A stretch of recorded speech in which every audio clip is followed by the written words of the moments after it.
क्या हुआ तेरा वादा।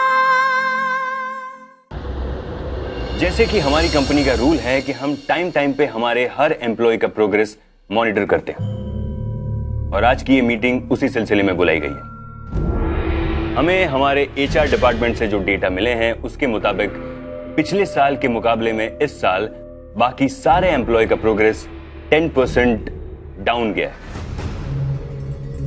लेकिन हमारी कंपनी में एक ऐसा एम्प्लॉय है जिसका प्रोग्रेस पिछले 6 महीनों में 80% डाउन गया है। और बड़े शर्म की बात तो यह है कि वो एम्प्लॉय कोई मिडिल लेवल का एग्जीक्यूटिव नहीं है, लेकिन हमारी कंपनी का वाइस प्रेसिडेंट है।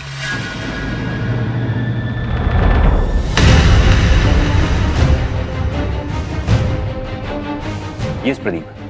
I'm talking about you.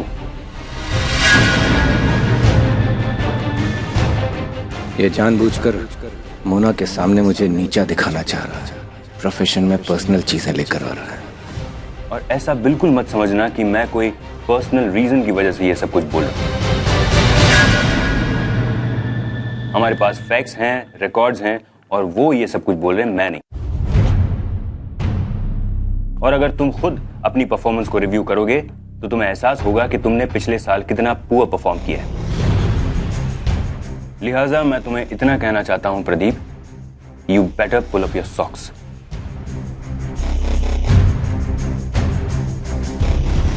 वरना कंपनी को तुम्हारे खिलाफ ठोस कदम उठाने पड़ेंगे। You might end up losing your job.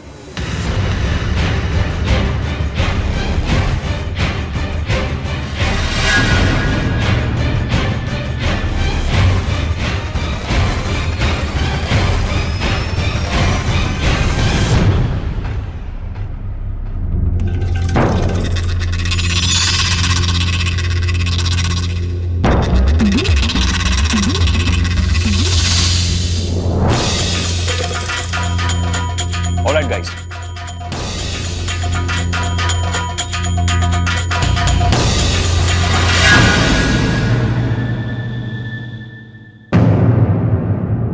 कहीं के नहीं रह जाएंगे हम, बता रही हूं मैं तुम्हें। सब कुछ हमारा होते हुए भी हमारे हाथ में कुछ नहीं रहेगा मनोज।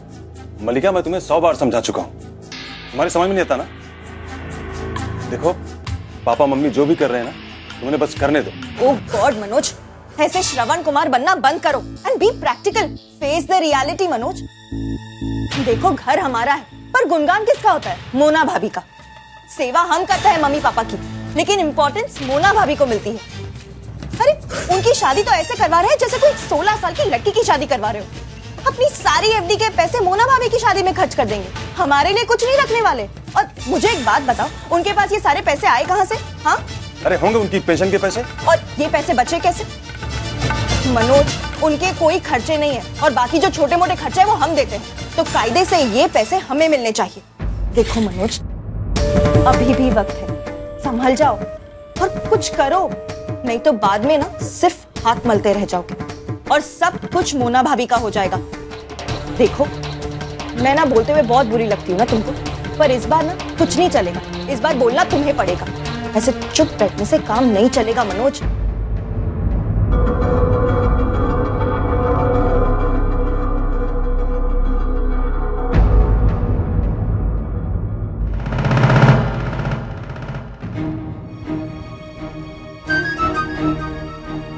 मोना की शादी के लिए आलोक जी अपना फंड तोड़वा रहे हैं, ये तो हमें पता ही नहीं था। ओह कम ऑन अंकल, अब शादियां बिना पैसों की तो होती नहीं है। इनफैक्ट आप लोगों को तो अच्छा लग रहा होगा जानकर कि मोना भाभी की शादी का सारा खर्चा पापा उठा रहे हैं। आप लोग तो ये सोच रहे होंगे ना कि अब उनके बेटे ने अगर भाभी को छोड़ा है तो सारा खर्चा भी वही उठाए।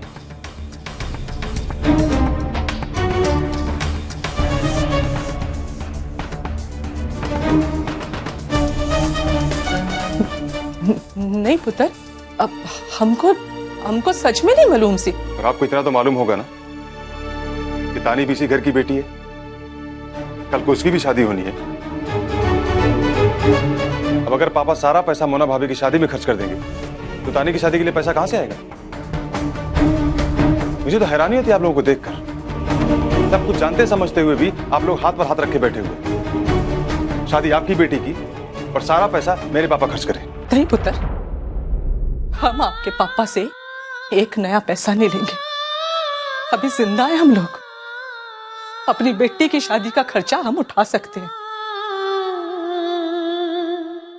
इतने भी कई गुजरे नहीं हुए, हम सब संभाल लेंगे, है ना जी? बिल्कुल। हाँ प्लीज, आप संभाल लीजिएगा, क्योंकि मेरे पापा पे लुटने लुटाने का भूत सवार है। तो कोई चिंता मत करो, हम उन्हें कोई खर्चा नहीं करने देंगे। मोना की शादी का पूरा खर्चा हम उठाएंगे।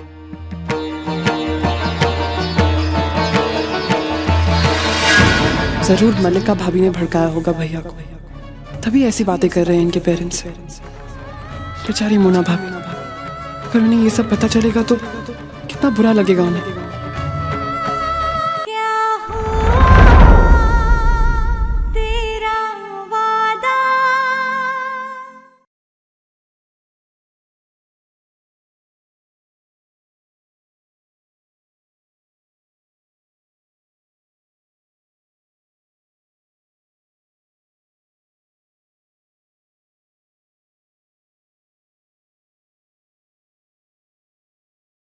क्या हुआ तेरा वादा। बुरा मत मानिएगा भाई साहब, मोना हमारी बेटी है, उसकी शादी का पूरा खर्च उठाना हमारा फर्ज बनता है। और वैसे भी हमारे पास जो कुछ भी है वो सब मोना का ही तो है।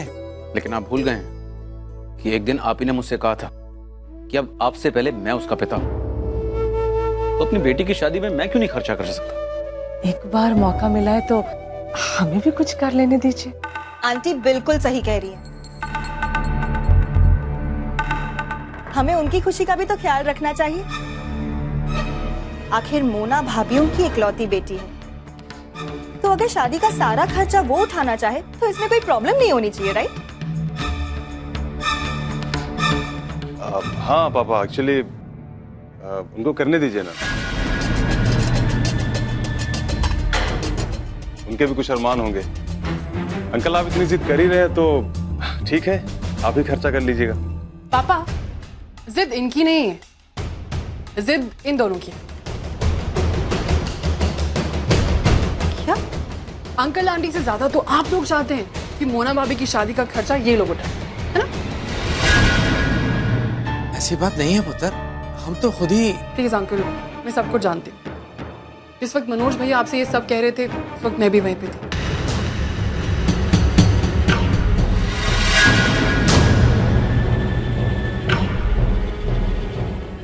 पापा, आप जानते हैं कि मनोज भैया ने अंकल से क्या कहा? इन्होंने कहा कि मोना भाभी की शादी का खर्चा ये लोग उठाए, हम लोग उनकी शादी का खर्चा क्यों उठाए?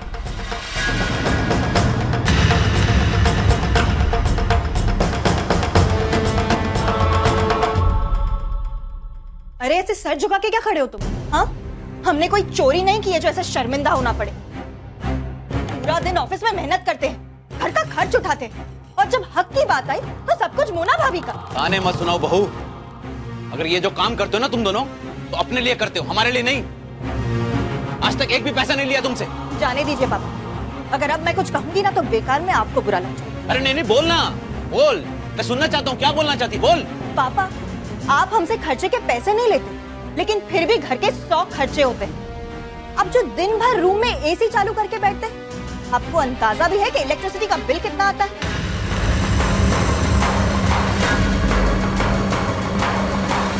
और फिर सारे नौकर चाकर ड्राइवर, इन सब की सैलरी कहाँ से आती है? ये सब खर्चे क्या खर्चे नहीं होते? चुप, बिल्कुल चुप। बहुत ज्यादा बोलने लगी है मलिका। और अगर हिसाब किताब करने का इतना ही शौक है तो मैं तुझे बता दूं कि ये घर हमारा है और तुम दोनों हमारे घर में हमारे साथ रह रहे हो, और वो भी फ्री में। आज अगर बाहर रेंट पर घर लेने जाओगे ना तो कम से कम 20,000 रुपए रेंट देना पड़ेगा, और डिपॉजिट अलग, और वो भी सिर्फ 11 महीनों। और मलिका, तू जिस खर्चे की बात कर रही है उतना पैसा काट कर बाकी के पैसे हर महीने किराए के तौर पर मेरे हाथ में रख दिया करना, तब जाकर पता चलेगा कि हिसाब करना किसे कहते। अच्छा, हम क्यों रेंट देंगे भला?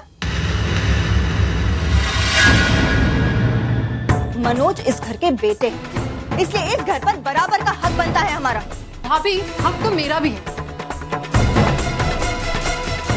और हक तो प्रदीप भैया का भी बनता है, इसलिए हक की बात आप मत कीजिए, ओके? तू ना ज्यादा जबान मत चला, भूल मत तू सबसे छोटी है। और आप गलत बात करती जाएंगे तो मैं सुनूंगी क्या? मानती हूँ कि रिश्ते में आपसे छोटी हूँ, लेकिन आपकी सोच से छोटी नहीं हो सकता। ज्यादा मत बोल, समझी ना? देख लिया, भलाई का जमाना ही नहीं है यहाँ। हम इसके भले की सोच रहे थे और ये है कि हमारी अगेंस्ट जा रही है। Stop it.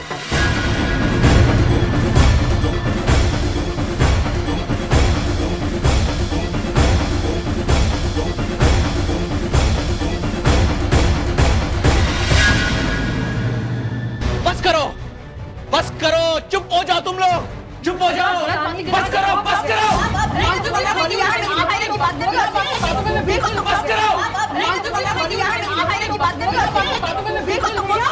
चुप हो जाओ आप लोग, बस करो प्लीज।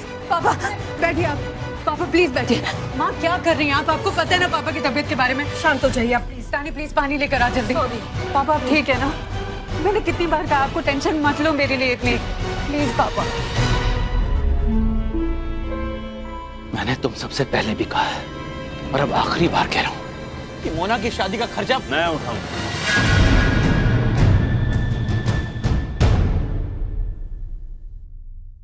अंकल, मैं इसी शर्त पर मोना से शादी करूंगा, इस शादी का खर्चा मैं उठाऊं।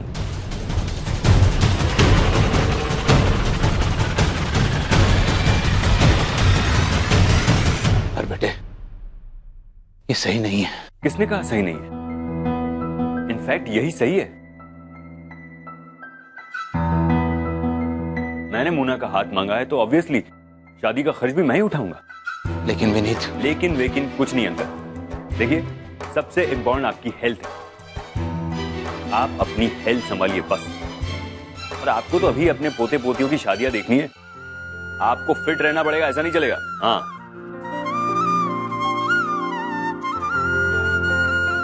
ठीक है, मैंने कहा था ना समझे जी, हीरा है, हीरा है ये लड़का।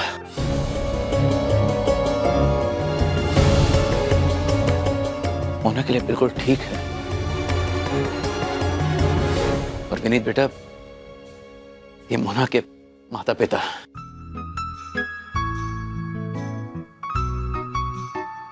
नमस्ते आंटी। अंकल, मैं सोच रहा था कि सब लोग यहीं हैं तो क्यों ना हम शादी का वेन्यू डिसाइड कर लें। एक्चुअली मुंबई में अच्छी लड़की मिलना आसान है, लेकिन शादी के लिए अच्छा वेन्यू मिलना बहुत ही मुश्किल है। ताज का बॉलरूम बुक कराने का सोच रहा हूँ मैं।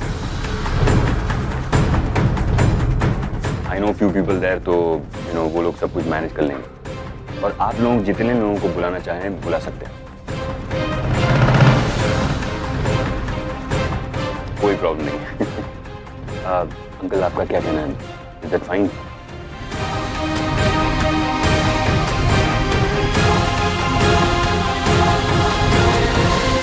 क्या हुआ तेरा वादा?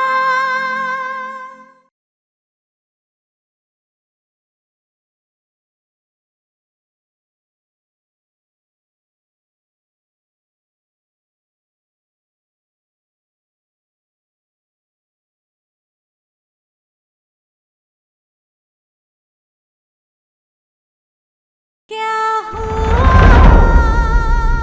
तेरा वादा? Just imagine a ballroom at Taj, special menu, guest list going into thousands, और मीडिया भी होगी। ये सब कुछ हो रहा है। विनीत शादी में ही मोना भाभी के लिए इतना कुछ कर रहा है तो शादी के बाद तो उन्हें प्रिंसेस की तरह रखेगा। मोना भाभी का तीर बिल्कुल सही निशाने पर लगा। और एक तुम हो अनु, तुम्हारे सपने तो सपने ही रह गए। प्रदीप भैया, आपको पता है मोना भाभी को ये जो ऐशो आराम वाली लाइफ मिल रही है ना, वो सिर्फ इसीलिए क्योंकि आपने उन्हें छोड़ दिया। आपने छोड़ा और मम्मी जी और डैडी ने और कस के पकड़ लिया। उनकी नजरों में तो मोना भाभी बहुत महान बन गई है, तभी तो अपनी लाइफ की सारी सेविंग्स वो लोग मोना भाभी की शादी में लुटा देना चाहते हैं। हमारी फ्यूचर की तो किसी को पड़ी ही नहीं। ना चाहते हुए भी आपने मोना भाभी की लाइफ बना दी है। पर I am really sorry to say, तुम्हारी लाइफ में जितनी भी मुसीबतें आ रही है ना, वो सब सिर्फ इसीलिए है क्योंकि प्रदीप भैया ने मोना भाभी को डंप किया। न तुम्हारा उनके साथ अफेयर होता और ना ही आज हमें ये दिन देखना पड़ता।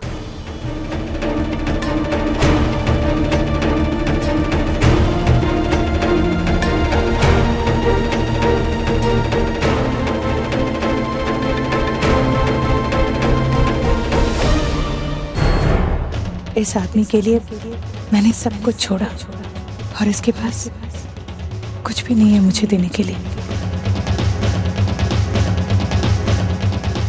क्या ऐसे क्या देख रही हो?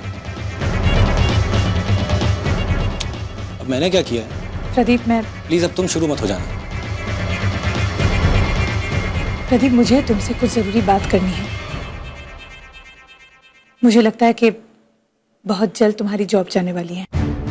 क्या क्या फालतू बात कर रही हो?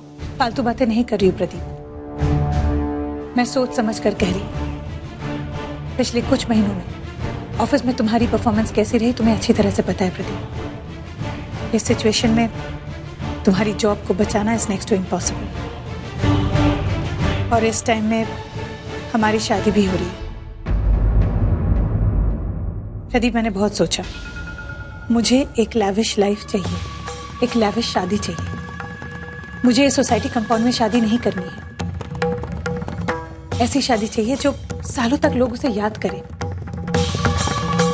वो कैसे, वो सोचना पड़ेगा। क्या सोचना पड़ेगा? क्या बेच दूं अपने आप को शादी के लिए? इस सिचुएशन में तुम खुद अपने आप को बेचोगे बिना तो भी कुछ नहीं मिलने वाला है। मजाक उड़ा रही हो तुम मेरा? मजाक नहीं उड़ा रही हूँ प्रदीप। नहीं, मजाक उड़ा रही हो तुम मेरा। You are the limits Anushka. और हमारी शादी का भी मजाक बना दिया तुमने। रिडिकुलस। मैं मजाक नहीं कर रही हूँ प्रदीप, मैं सिर्फ हमारी रोजी फ्यूचर को सिक्योर कर रही हूँ। जो कुछ भी मुझे चाहिए वो सब कुछ मैं पाकर रहूंगी, चाहे उसके लिए मुझे कुछ भी क्यों ना करना पड़े।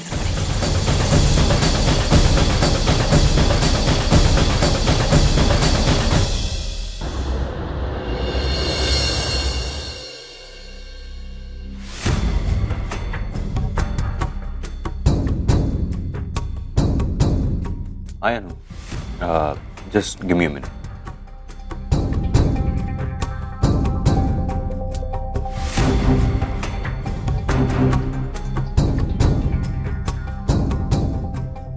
विनीत, मैं जानती हूँ कि सुबह सुबह तुम बहुत बिजी रहते हो, लेकिन मैं तुम्हें कुछ देने के लिए आई हूँ।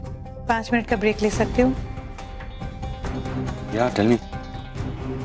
This is for you.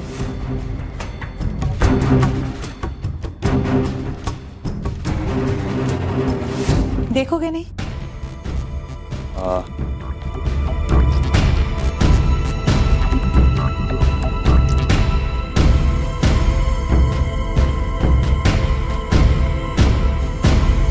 तुम्हारी एंगेजमेंट के लिए एक छोटा सा गिफ्ट मेरी तरफ से।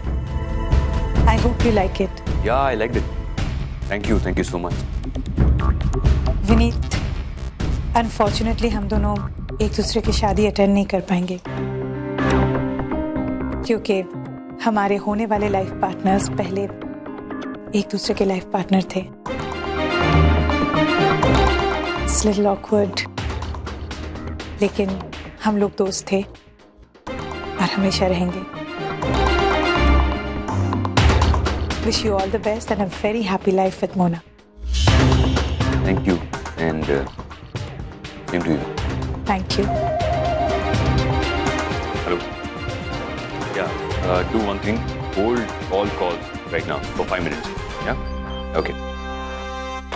और हाँ, पावर ऑफ अटॉर्नी के पेपर्स लाई थी। तुम तो शादी के प्रिपरेशंस में बिजी रहोगे, तो तुम्हारी एब्सेंस में काम रुकना नहीं चाहिए, इसलिए जरूरी पेपर साइन करने की अथॉरिटी मेरे पास होना चाहिए। I thought it's a good idea, इसलिए तुम्हारा सिग्नेचर चाहिए। दैट्स ग्रेट, तुमने ये अच्छा किया। You know, I am really happy कि इतना सब कुछ हो जाने के बाद भी तुम काम में इतना सीरियसली इन्वॉल्व हो। आई एम श्योर तुम सारा काम बहुत अच्छे से हैंडल कर लोगे। Definitely I will. Excuse me, hello, yeah tell me.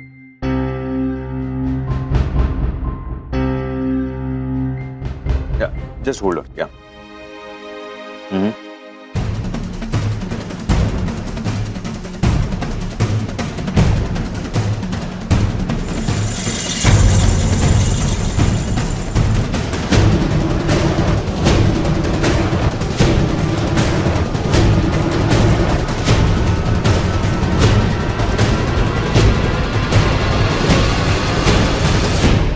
Thank you.